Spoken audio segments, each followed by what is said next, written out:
In this video, I'm going to have a look at how I came to transfer over from working as a full-time ceramics person to working with photography and video.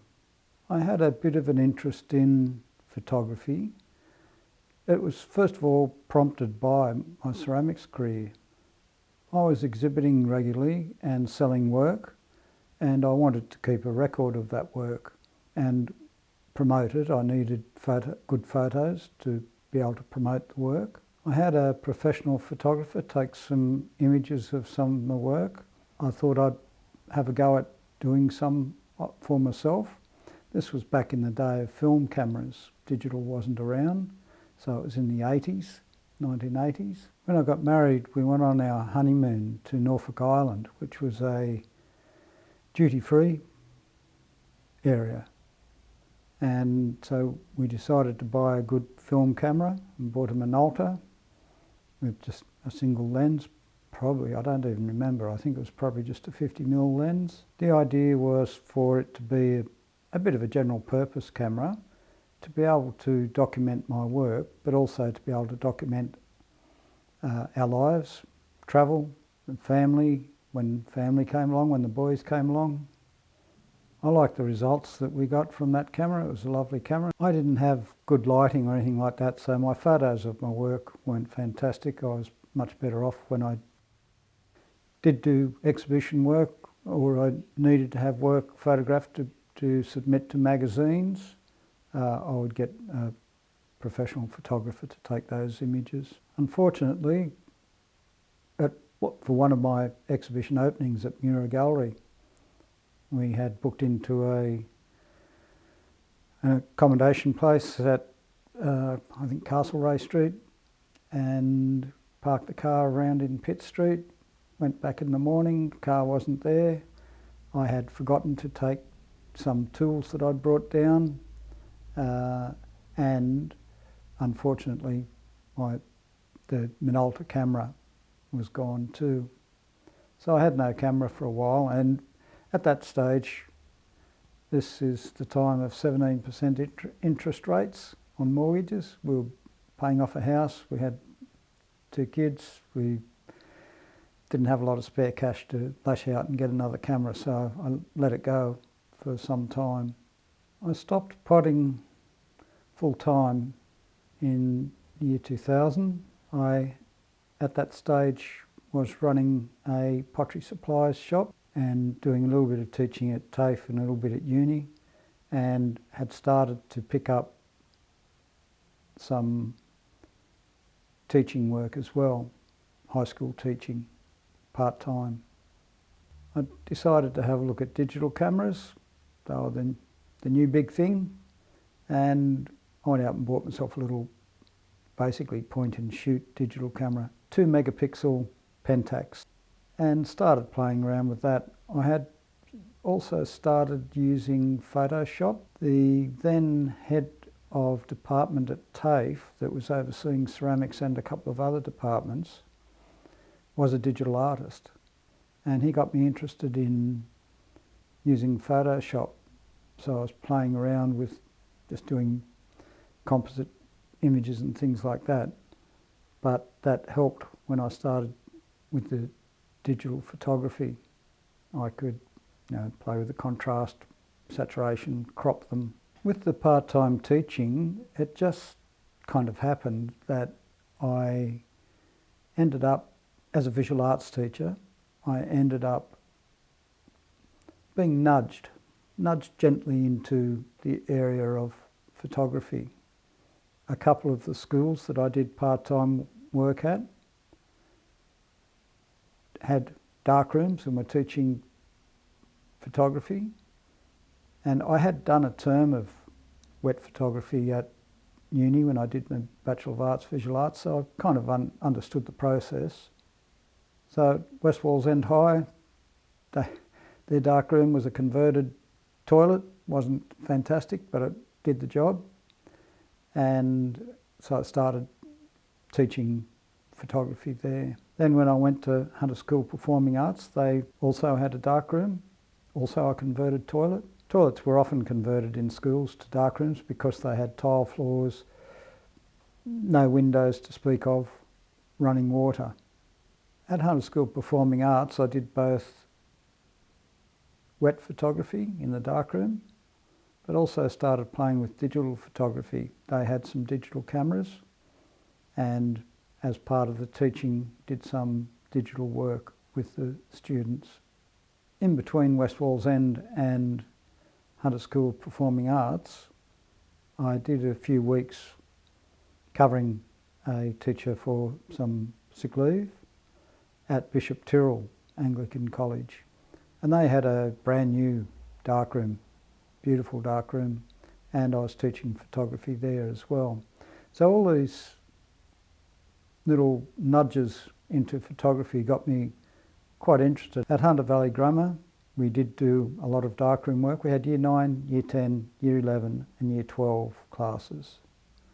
In the Year 9 ones, most of the focus was on wet photography, so getting basic principles and using the darkroom to show students basic principles of photography.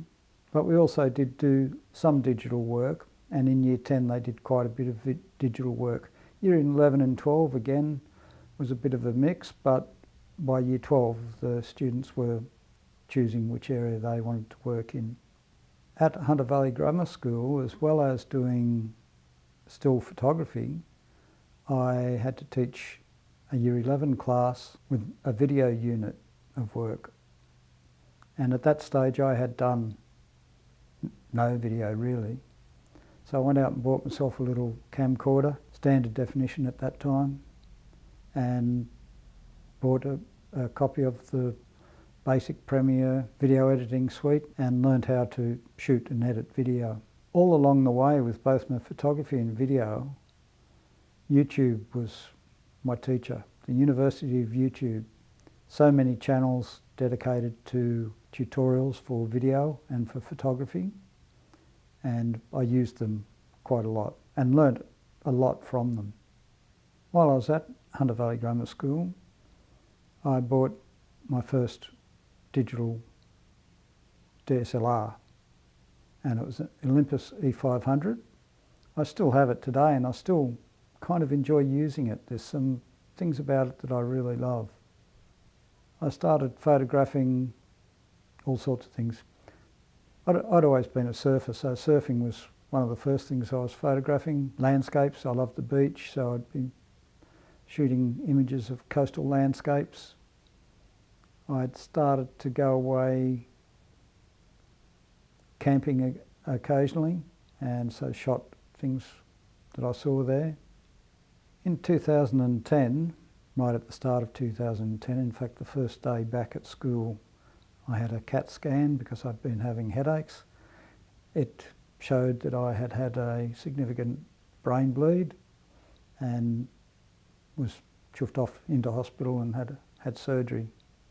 I never got back to working full time at Hunter Valley Grammar School after that. It really knocked me around a lot, and after having 2 or 3 attempts at going back in various sort of scenarios of caseloads and whatnot, decided that I couldn't do this anymore, and so I resigned. The plus side of that, and there were lots of negatives, but the plus side of that was that I had some time to start looking more at my photography and video. I decided to upgrade my video camera to an HD high definition model, and I did that and started shooting some video with it and learning how to work with that sort of video. I didn't do a lot in the first year after the brain injury. I was still actually trying to get back to work at that stage. I didn't resign until 2011. Not long after I resigned, I was talking with a friend, an ex-teacher that I had actually done some work for, part-time work, filling in for her, Anne Caddy. She was running a life drawing salon in Newcastle. It wasn't classes, it was more or less just a salon where people came along, there was a model available and they drew. The beauty of it was that Anne had lots of connections with the performing arts groups in Newcastle, and she had decided that most of her models would come from the performing arts background. What this meant was that they kind of had an idea of how to hold their body in space. They were very good at holding longer poses. They quite often would be able to wear costumes, things that related to their performances. Some of them were street performers and they designed and made their own costumes. The nights were themed. Anne would come up with the theme. Sometimes it was a visual arts reference theme, so it might look at the artwork of Gustav Klimt or Egon Schiele or something like that, and the model would go into poses that were similar to those. There would be visuals showing on the back wall behind the model. Anne would give a little talk about whatever the frame of reference was. Anne asked me to come along and I said, no, I don't draw, Anne, I'm not a drawer. And she said, well, bring your camera, come along and take some photos. So I started doing that. The Olympus, which I had by then, the DSLR, was absolutely hopeless in low light, and this was a low light environment. It was held at a small intimate theatre.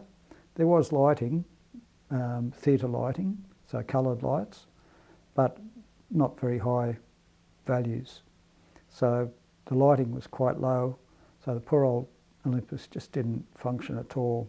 So what I did instead was to shoot video, and then I would lift frames from the video in Premiere Pro and process them like I would a photograph.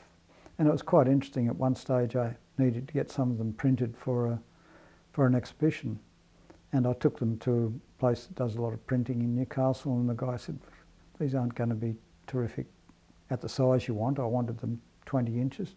He was pleasantly surprised when he did actually print them and they came up okay. Part of the processing that I was doing involved using a diffusion effect that kind of took out the noise, took out the inconsistencies. It was a soft image, it wasn't a harsh image, but in the word that everybody hates now, it was a much more cinematic image. I went right through with the drawing room from 2011 through to when it finished up in 2020. There was one session in 2020, and then that was the last session of the drawing room, really. Funny little story about the first session I went to of the drawing room. When I arrived, Anne said, come out and meet the model and we'll ask if she's okay with you doing video and photos. Went out the back, little room, change room, and there was Linnell Lee Chin, a student that I had taught. It was really good to catch up with her. She had been one of my best students in the class at the time, and it was really nice to see her again. And she was actually doing her training to become a visual arts teacher. Later on, of course, she went through, and I had quite a bit to do with her over the years. Even going, it was really nice. She actually asked me to come and shoot her wedding. Her and Scott were married, and I took the photos for that. One of those nice little moments where things intersect. I'd sort of developed an interest in documentary filmmaking. Well, I always liked watching things like Australian Story and various other docos that were on ABC or SBS. And I asked Anne if she would be interested in me doing a little bit of a documentary style thing with the drawing room, where I would interview her about the various aspects of the drawing room, how it started, why it started, all that sort of thing. But also interview some of the models and also some of the artists. So it was quite interesting. I ended up doing that, all with the little HD camcorder. Footage is not fantastic quality or anything like that, but it was really interesting because it sort of spurred my interest in doing interviews for starters, and just to see how I could go about building a story in a way.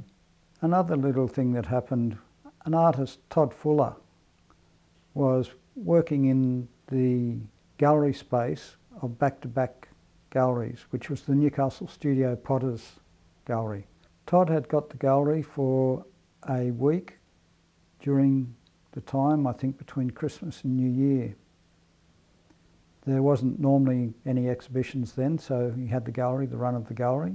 And Todd's practice at that time was in making stop-motion films and drawing, by drawing. So what he did for this one was fantastic. He used a whole wall of the gallery and charcoal and did these drawings and was taking photographs of them as he went, and he would rub bits out and then go back in and whatnot. It took a week and he did this whole animation which was ended up being used as a film clip for a song for a musician that he knew. Again, it was a good experience because I was shooting video of him working. I had just walked in, asked him could I do it, and he was interested and said yes. At that stage I didn't have good lighting, I didn't have good audio gear, and the camera, as I say, was just a camcorder, Canon camcorder. It was kind of the top of the consumer range, but it wasn't by any means a professional camera. I was interviewing him while he worked, so he would be talking to me while he worked. The gallery space is a terrible space for audio. Cement floor, bare walls, nothing on the walls, glass windows. So the audio was very echoey and booming around the place like crazy.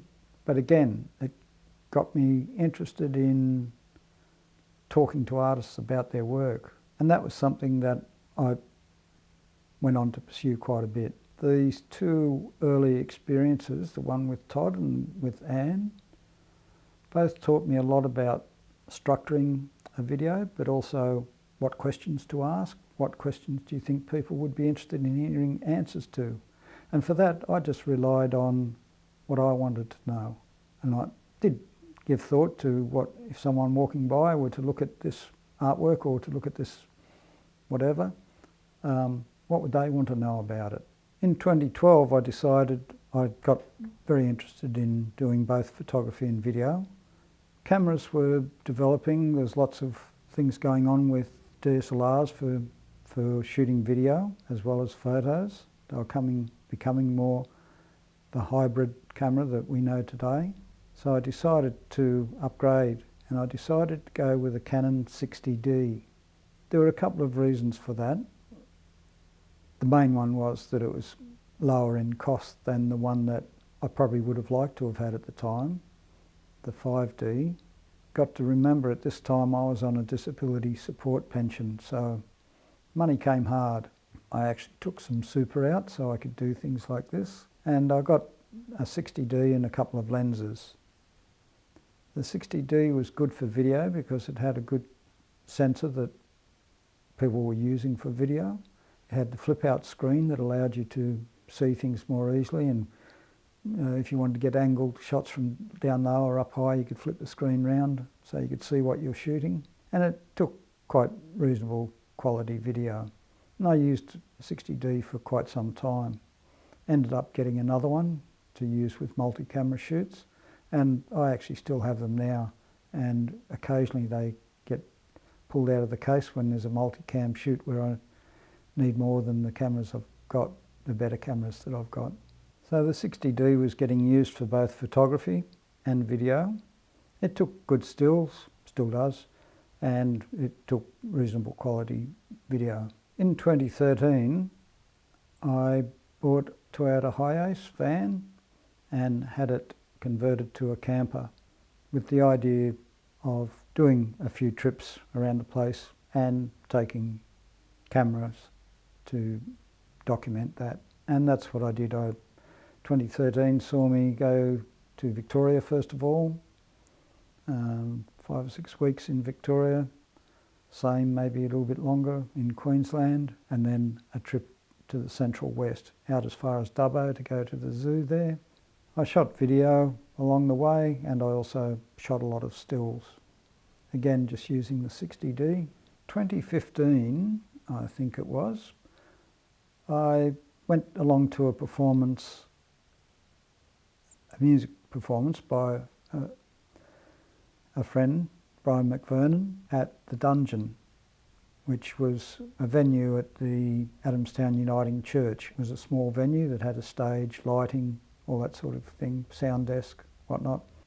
And the Adamstown Uniting Church has had a long history of development of the arts in Newcastle, particularly at that stage, music. While I was there, I noticed a fellow up the back had a video camera that I'd read lots about, but never actually seen one. It was a Blackmagic design cinema camera. It was quite a revolutionary camera in its time, and so I went up the back to have a chat because my interest in video and whatnot. I said, you know, I'm interested in video. I've heard a lot about these cameras, but I've never seen one. What's it like? Blah, blah, blah. And we got on very well. The fellow was Rod Barnes. Turned out he was doing a lot of videography at the time. He was a musician, had his own big band, but he was having some medical problems at the time, couldn't play a lot, so he focused a bit more on the video side of things. We struck up a good friendship, still good friends, still work together now. He asked would I be interested in doing some video work with him, and I said, yeah, for sure. What are you doing? One of our first jobs that we did together was full 3-hour coverage of The Marriage of Figaro, an opera put on by Opera Hunter. Rod had connections there. Rod and his wife, Jennifer, ran a music school from their home in Broadmeadow. Jennifer's a classically trained opera singer, musician. They taught instrument and voice. So with Rod's connections with the music community, we ended up getting quite a bit of work. We did coverage of the operas for Opera Hunter. We did Marriage of Figaro, Don Giovanni.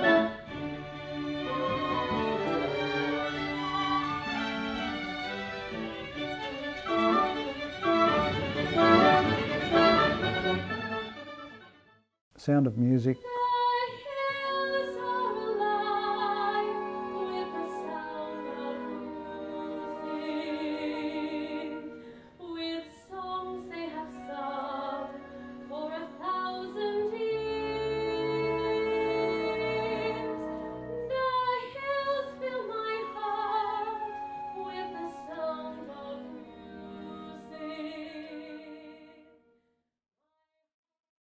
Pirates of Penzance.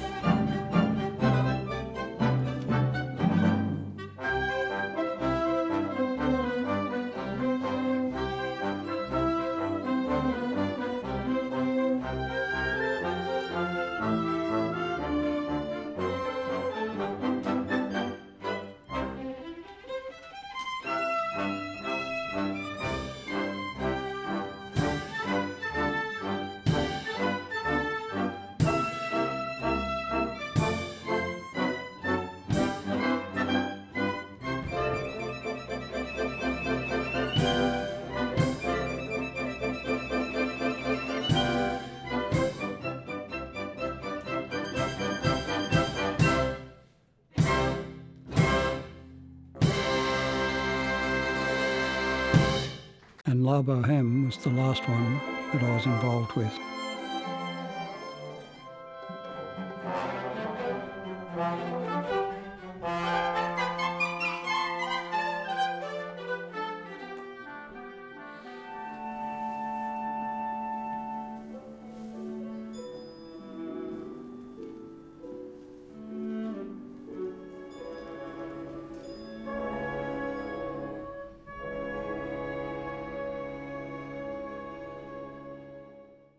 As well as that, we did full coverage of the Lake Macquarie Philharmonic Orchestra. They did one big performance a year, as did Opera Hunter. They just did one performance a year, so that's what we're doing the video coverage of. For both of those, we used multiple cameras. That's when I ended up getting another 60D, so that we could have two 60Ds. They would match, the colours would match, the footage would match quite well. Also shot video of Rod's band. His band was the Dungeon Big Band, and quite large, saxes, trombones, clarinet, drums, double bass, piano, and at different times other other instruments, and again we would use multiple cameras for that so that we got good angles. At the same time, I was still very interested in doing visual arts work, interviewing artists. So I started interviewing artists off my own bat. They included various artists around Newcastle, some that I chose. I would be interested in their work and I would just contact them and say, would you like to do an artist interview? And we would set it up in time and place and do it. A couple were instigated by artists, and again more were instigated by galleries. Arne Wells, who had Gallery 139 at the time, asked me to do coverage of 3 artists, do interviews with 3 artists that she was promoting in her gallery, and I did those. So it was Peter Lankus, Dino Consalvo and Paul Marr. I'd become friends with a fellow sculptor working in ceramics at the time, ceramic sculpture. He was also friends with Braddon Snape, whose art practice involved inflating steel sculptures, stainless steel. That was a really interesting process.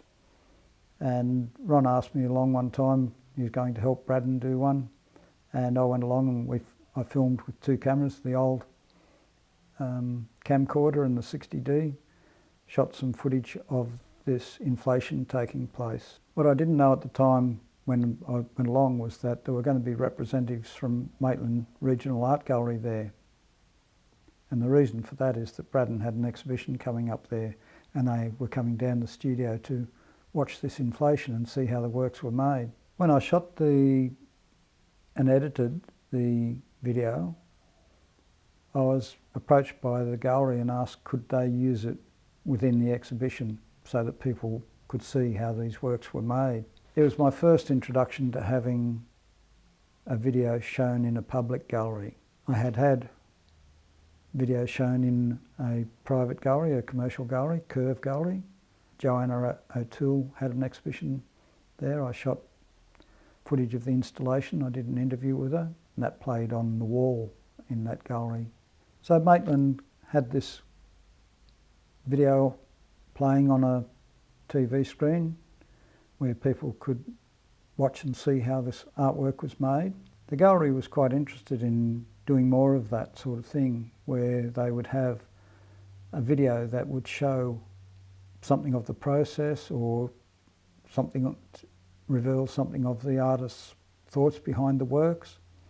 And they ended up commissioning me for a couple of other, 3 other videos. One was coverage of a 3-day event where well-known Australian artist Wendy Sharp was coming up. Wendy was coming up to basically cover the whole of the inside of one main area of the gallery with murals on the walls. It was thought she would take 4 to 5 days to do that. On the last day she was there, I shot an interview with her where she talked about her process and she talked about the reasons behind the work, the way it was and all that sort of thing, which was really interesting. And that became a video that was hosted on my Vimeo website, but the gallery also hosted links to it so that people could watch, and it was shown in the gallery. I did the same with Suzanne Archer. I travelled down to her studio and shot an interview with her. That was, again, really interesting. I've been very lucky. It's been great to be commissioned to do these videos because not only do I get my love of video making in there, but I learn a lot about these artists and get to know, what's behind them. Quite often the interviews take over an hour, but they'll be cut down to 10, 15 minutes. So there's a lot of stuff that doesn't make it into the cut, but is still very interesting. I went down to Mollymook to interview Andrew Antonio, and again one of those little intersections. He was at one stage a lecturer at Newcastle University, where I was lecturing in ceramics.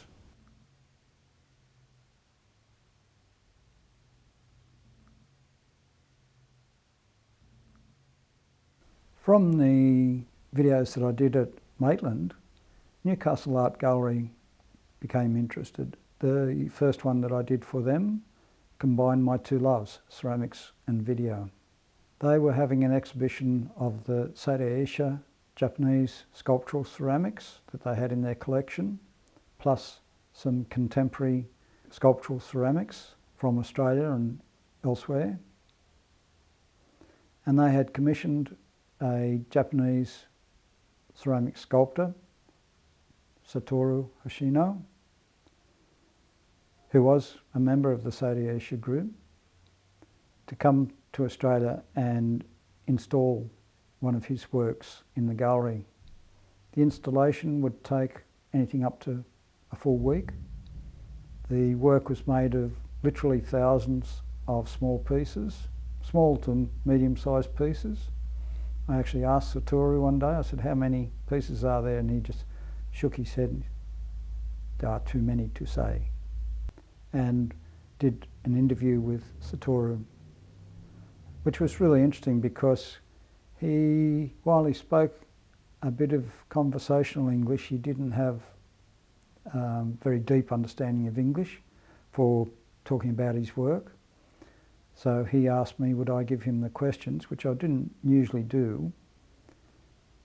He would translate them, he would think about them, and he would come up with a response for them. And when we did the video, he would be speaking in Japanese. Originally, there was going to be an interpreter there, I think, but it kind of fell apart somehow. All the timeline got switched around. Satoru wanted to make sure he had the installation done before he did the interview, which was the other way around to what we were going to do. So that meant we had no one there interpreting. So basically I would ask him a question in English, he would reply in Japanese, and I would have no idea what he said, so I couldn't follow any leads up with him or anything like that. I just had to stick to the plan. And it wasn't until I had all the footage compiled and sent off down to I think it was Gosford, had it sent, the audio sent down there and had it translated, and I got a transcription back, and that's the first I knew of what he'd actually said to me. It worked very well, and I'm sure that people got a lot out of that, being able to have the artist talk about it, because it was a reasonably abstract work, so it was really nice for him to be able to speak to it and say how it developed, why it developed, what was there. And to talk, because of my ceramics background, I could ask him about some of the ceramic aspects of it, and in particular the Seitei Eisha group. By the time I was doing some of these, I had actually invested in a better camera system. I'd gone up to the cinema cameras, the Canon cinema camera, the baby of the Canon cinema camera range. I bought them second hand. I ended up getting two.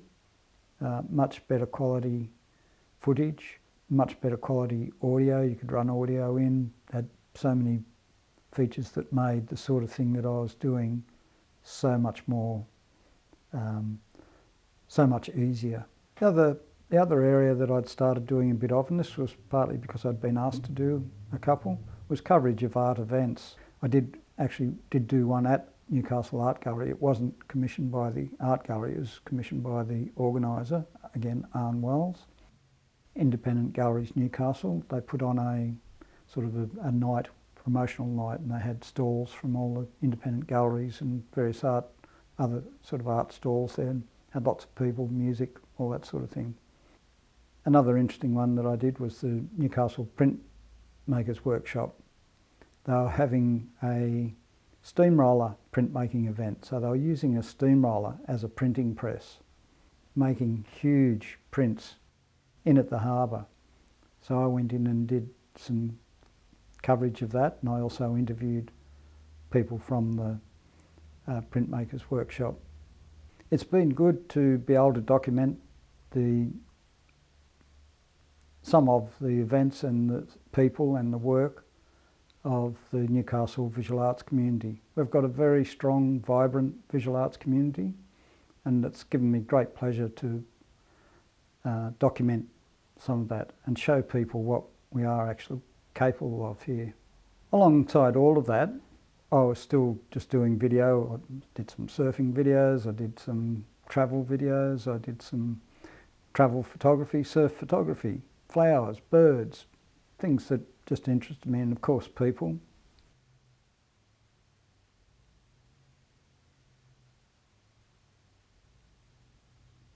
All this was travelling along quite well, and in fact towards the end of 2019, I had decided that I was going to give up doing I was doing some after school teaching at Hunter Valley Grammar School. Quite a few years after my brain injury, I was asked to come back there to do some after school ceramics classes, just as a interesting for the kids. And I was also teaching at Lake Macquarie Art Gallery, some Saturday morning arts classes for kids. I needed these jobs to supplement the disability support pension. I rent a house and the pension does not cover all your living costs. End of 2019, a couple of things happened. My mother passed away, and so I decided I didn't have all that much.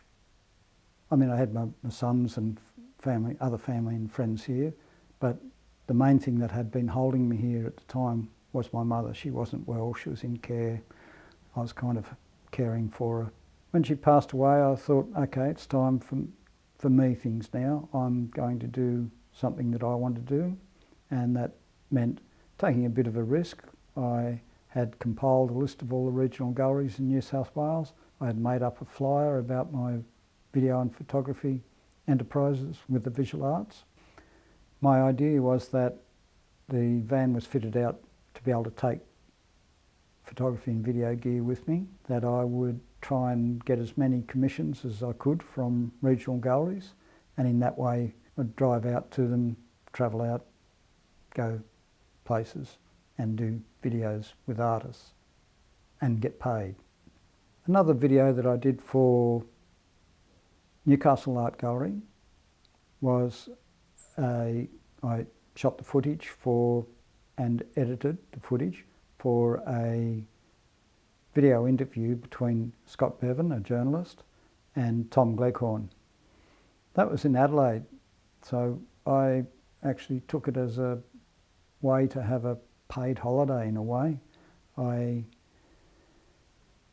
drove over instead of flying over, and took a week or so to drive over and the same to drive back, and shot the video, edited the video, and that was a really nice way of working.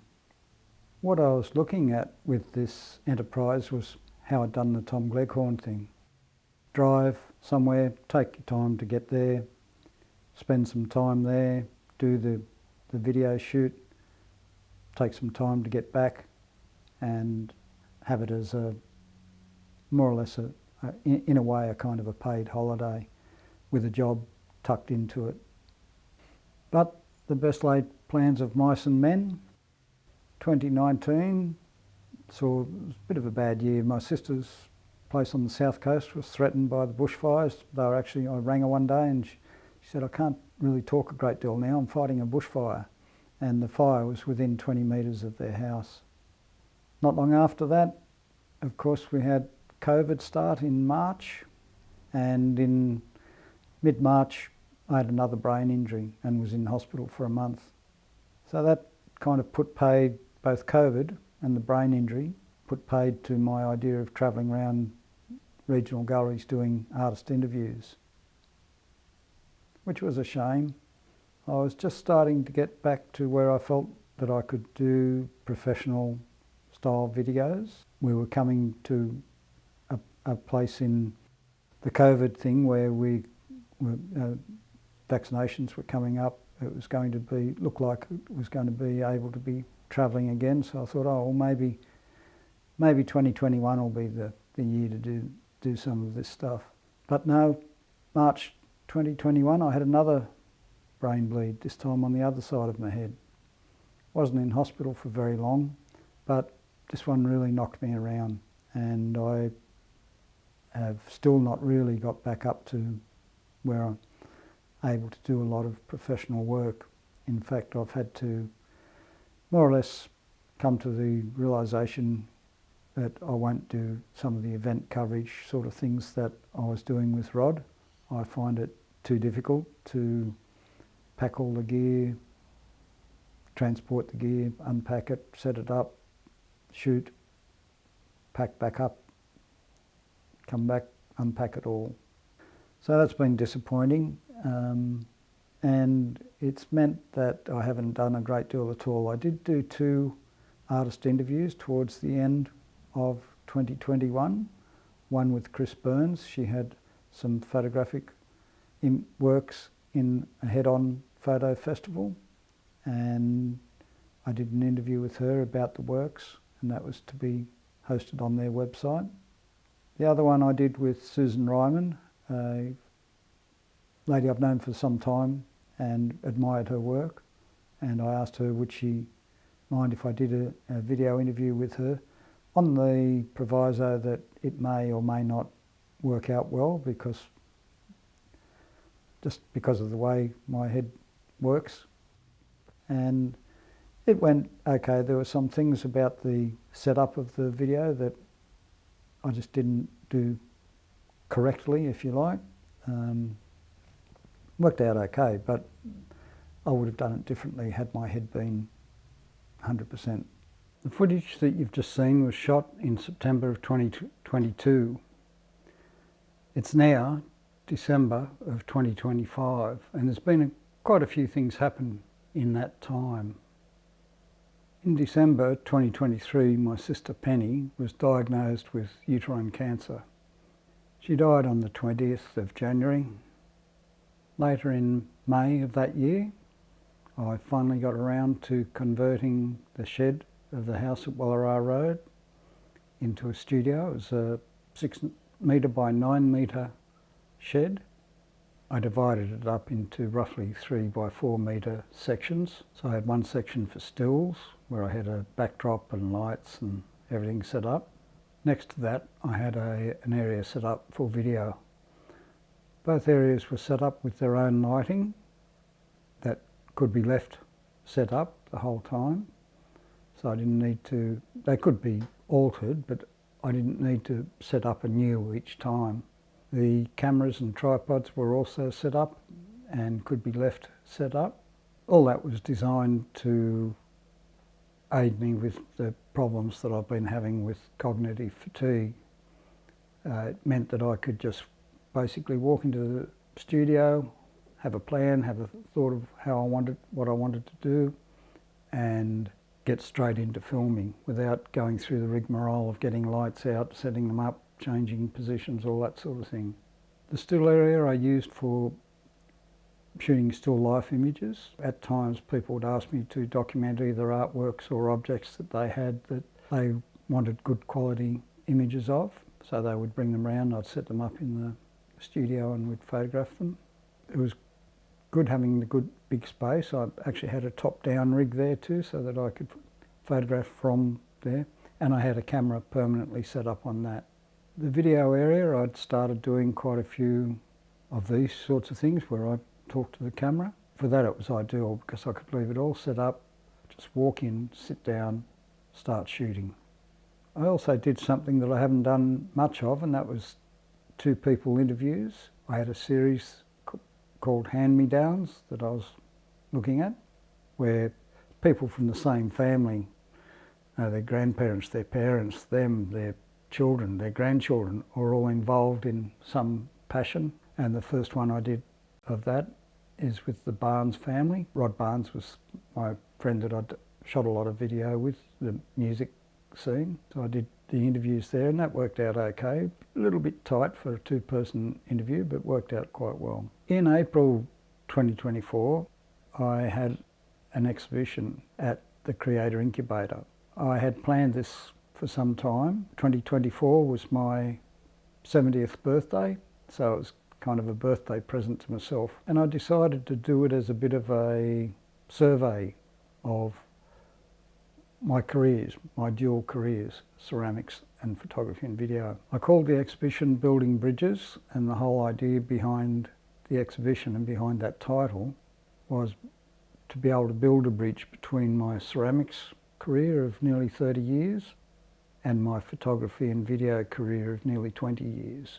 This was the first time that I'd shown any photography work in a gallery for quite some time. I think the 2012 exhibition I had with Sue Stewart, Time and Tide, at Back to Back Galleries would have been the last time I showed photos in an exhibition. To build those bridges, what I was looking at was photographing still life images where there would be a vase, ceramic vase with flowers. The thoughts behind it and the way I chose what was to go in the exhibition was to have vases that I have in my collection either by myself, my mother who was a potter, or by friends who were potters in my time of potting and had some influence on my career. So I ended up with 8 photos that did that, and when the exhibition was set up, it was set up so that it was sort of my mother, my work, and then a whole wall with the friends' work. Along with the photos, next to them on a small floating shelf was the vase that was in the photo. So it again built that bridge between here's the photo of the vase, here's the actual vase, the ceramics and the photography and video. I had 4 TVs in the show and each one showed either slideshows of photos or ceramic works. A couple of them showed show reels of video, so examples of the sorts of things that I'd been shooting video of. In the centre of the gallery I had a little plinth island with 4 pieces of my ceramics, and I chose them for being representative of the different lines of work that I had explored during my ceramic career. The photographs were all printed and framed, printed beautifully, framed beautifully by local businesses. The finished frame size was 1200 by 915 millimetres, so quite large. And I kind of wanted that because there were only so many that were going into the gallery space, but I also wanted them to be quite impressive, sort of in your face. Had terrific help from the gallery in having it set up. Marlene Houston, who's a professional gallery installer, did the setup and it just looked wonderful.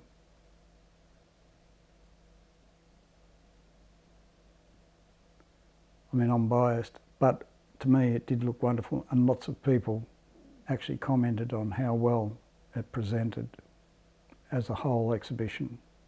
Overall, the feedback was good. There were lots of people came through to see the show. The opening was terrific. There was lots and lots of people there. Many of the people that were there I hadn't seen for quite some time. There was people quite literally from 40 years ago of my life that I more or less hadn't seen in that meantime. Unfortunately, sales were poor. I only sold 1 work out of the 8, and I think that was a lot to do with their size and therefore their cost. Most of them are still stacked up over here. I've just recently donated one to a fundraiser for a friend's nephew who has cancer, and that's probably what will happen with some of the others. They'll go as donations. In late January this year, 2025, I received notice that termination of my tenancy at Wallara Road, so I had to start looking for a place that was going to suit both myself and my son Jacob, who lives with me. We eventually found this place that we're in now and moved in. It's a lot smaller in all areas than the previous house. The house itself, each room is smaller. The shed is more or less unusable as a studio here. So the studio that I'm sitting in now, talking to you, is about a 3 by 4 metre room, which is also a passage. The back door is just over there. Behind the cameras, you walk to go out through the back door. I've got a stills area set up over this side, and here shooting video. When I'm using the stills area, the chair I'm sitting in now has to be moved so I can get behind the camera, which is right there. It's changed the way I do things a bit, and I would love to have the old studio back, the space, but you make do with what you've got. Unfortunately, the effects of 3 brain injuries have continued to kind of plague me. I'm having quite a lot of trouble with cognitive fatigue.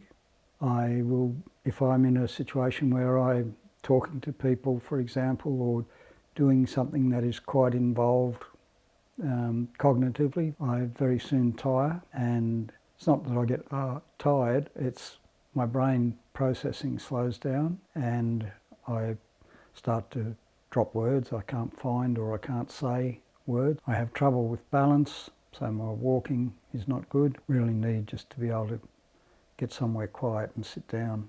It's made travel difficult. Apart from travel, it's meant that I have trouble with going to things like openings. It's just too much movement, too many people, too much noise. All of this is a large part of the reason why I have the setup the way I do. These 2 cameras that I'm filming this with are set up there permanently. The lights in the stills area are attached to the table. All the lighting is there, the accent lighting, the main lighting, it's all there. And the same for the video area. My key light stays there, hair light stays up there. It's all just there ready to turn on. And the same for the cameras, the audio, everything's set up ready to go. I don't go out and do interviews with artists anymore. The interviews with the Barnes family back at the other house in the studio was the last time I interviewed anybody other than myself. And that was part of the idea of having the studio at home at the other house, was that I had it set up so that I could invite artists over there, have them sit down. I had a hanging system where they could hang work on the wall so it could be in frame. I had a bench. This bench was there so that I could take things off it and they could set up if they had 3D works. One of the side effects of all that has been that I've concentrated very much on making these autobiographical style videos.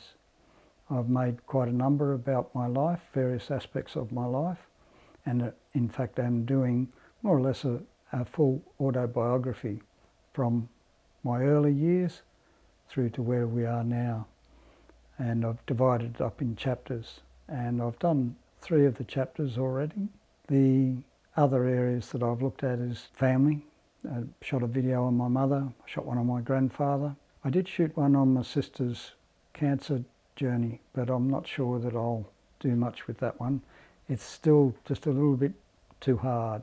At the moment I'm sort of developing my still life images more. I'm going with the projector. I haven't got room to set up the big data projector that I had at the other place, so I've got just a small projector that I'm working with to project images behind the still life, and that's working out really well, and I think I'll continue to do that. I still do a fair bit of street photography. I have the little Fuji camera that I bought, the little Fuji mirrorless, and I take that with me every time I go for a walk. I don't get around quite as much to galleries to document exhibitions now.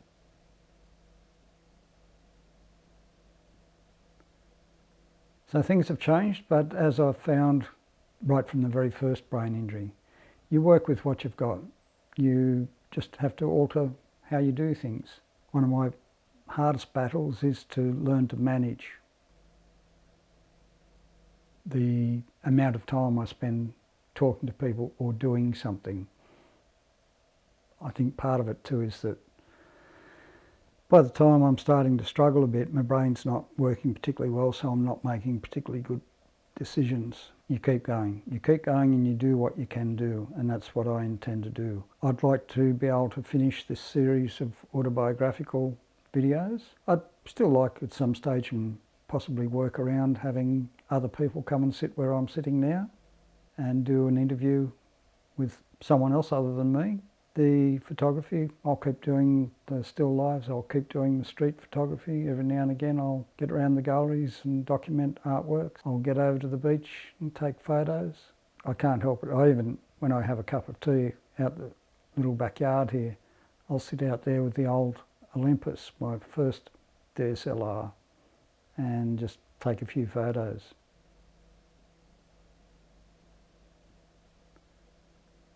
So that's a look at my photography practice and career. Photography and video. Had some really good opportunities and really enjoyed a lot of it. See you next time. Oh, I'm struggling now. Oh dear.